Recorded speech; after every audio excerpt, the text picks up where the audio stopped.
na formação tem que participar disso. Quando a gente vê a lista dos estados e da performance que esses alunos tiveram conforme os estados, a gente vê que está meio cristalizado ali entre os primeiros 10 melhores estados para os alunos, o Distrito Federal, o Espírito Santo, Santa Catarina, Minas Gerais, São Paulo, Rio e o Piauí, que vem em cima. De perfil parecido com o Piauí, está o Maranhão, que continua lá embaixo, é o penúltimo em nota.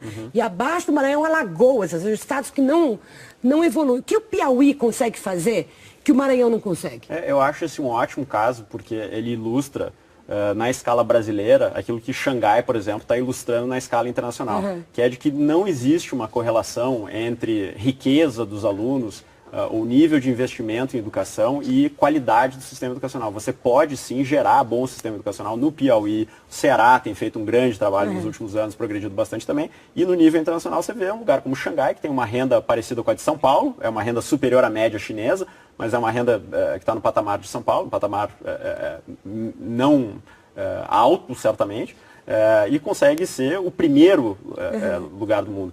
E esse é o tipo de exemplo que eu acho que a gente precisa olhar para fazer com que o Brasil pare de ficar procurando essas soluções mágicas, enfim, precisamos, agora essa discussão no Congresso Nacional de dobrar o financiamento em educação, como se isso fosse gerar a salvação. Mais dinheiro no sistema que ainda não está, digamos, bem azeitado, talvez não seja tão eficiente. Tem um gráfico que a OCDE colocou, que é muito importante a gente analisar, que contradiz um pouco o que está dizendo o Gustavo. Olha só, você vê que o nível socioeconômico está extremamente associado até um certo ponto ao rendimento.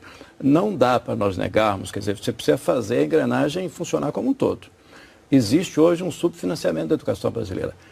O nosso PIB per capita, o PIB per capita nosso é 1/3 do PIB per capita que é aplicado na educação do jovem da OCDE. Em valores dá 9 mil dólares de média na OCDE, nos países desenvolvidos, para o nosso 2.000 e pouco. Mas assim como o volume do investimento é a diferença de 3 vezes, o PIB per capita, a renda média do Brasil em relação ao país da OCDE também é de 3 vezes. Então é óbvio, é lógico, você espera que um país que gasta 3 vezes mais em tudo e que as pessoas ganham 3 vezes mais em tudo, vai gastar 3 vezes mais também em educação. Quer dizer, e vai ter 3 vezes mais nota melhor? Não, mas é que 100 pontos abaixo da média. Mas não tem nota 3 vezes melhor. E você vê que tem casos, e acho que Xangai é simplesmente o mais emblemático, porque é um país, é uma zona dentro de um país subdesenvolvido que não é que está bem, não é que chegou na média da OCDE, não. Está em primeiro lugar e está com 2 anos de ensino de vantagem em relação à média da OCDE.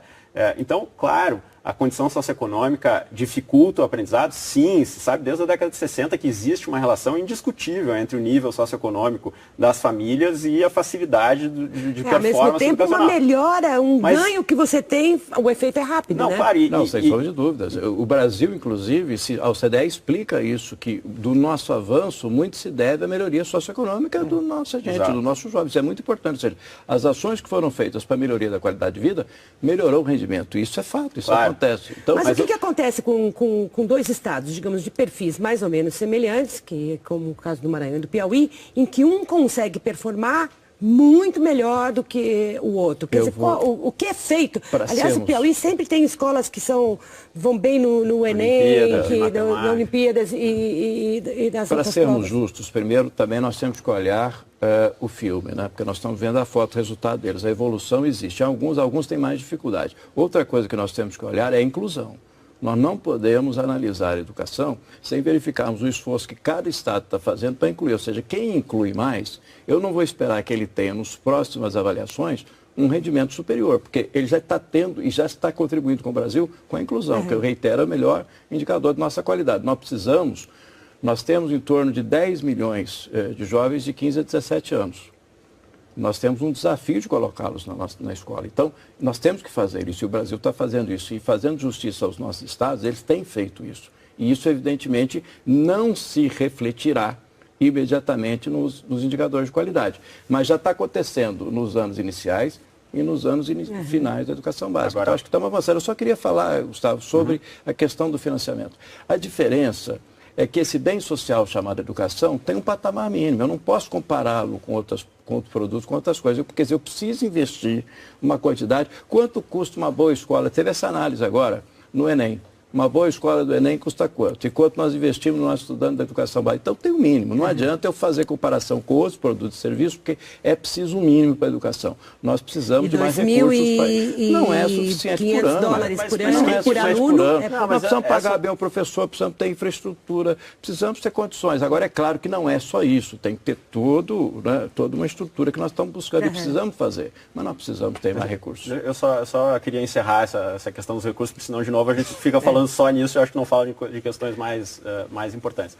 Mas tem toda uma literatura, uma pesquisa, que não é opiniática, que é uma pesquisa empírica, acadêmica, que mede. Essa questão, por exemplo, de salário de professor, tem literalmente dezenas de estudos que comparam o desempenho de alunos em regiões ou em países que têm salário de professor mais alto e mais baixo. E a esmagadora maioria dessa pesquisa mostra que não existe uma relação entre o nível de salário de professor e o aprendizado do aluno. É contraintuitivo, é difícil de entender, mas o que é? É uma orientação, é um controle maior. Mas hoje o Brasil já gasta 5% do PIB em educação, que é o mesmo percentual dos países ricos desenvolvidos. A China, por exemplo, gasta historicamente entre 2% e 3% do PIB. Você tem países como o Chile, que fez uma bela revolução educacional nas últimas décadas, gastando 3,5% do PIB. Então, eu acho que ninguém em sã consciência vai dizer que no Brasil como um todo se gasta menos do que o mínimo necessário. Claro, você vai... Per capita. Oi? Per capita. Per capita e em volume agregado também. Você olha... É bastante em relação ao PIB, mas porque nós temos que fazer uma inclusão, mas não é pouco per capita, porque 80% do investimento em educação normalmente vai para a remuneração de professores. Então, o salário de professores no Brasil, quando você compara com a renda per capita brasileira, é muito parecido com o salário dos professores nos Estados Unidos, na Alemanha, na França. Eu costumo falar, meio em tom de brincadeira, mas bem sério, que assim, o problema do salário do professor brasileiro não é para ele ser professor, é para ele ser brasileiro. Nós estamos num país que tem renda mais baixa. Então, em todas as carreiras, o nível de renda dessas profissões é 3 vezes menor do que um país que tem renda per capita 3 vezes maior. Agora,